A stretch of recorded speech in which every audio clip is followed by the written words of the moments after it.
Hello everyone, Alice from HR Tenda. Today I'd like to introduce how to install and test our EAS system.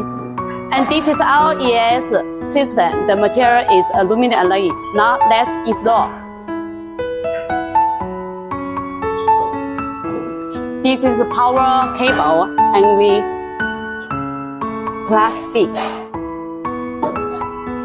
This is our transmitter antenna, and this is connect cable.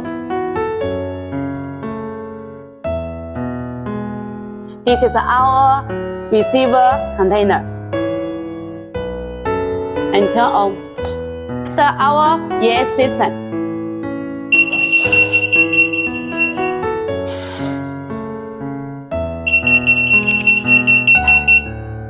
The detection range for this EAS system, the detection range for 4x4 soft label, the detection range can reach to 1.5 to 1.7.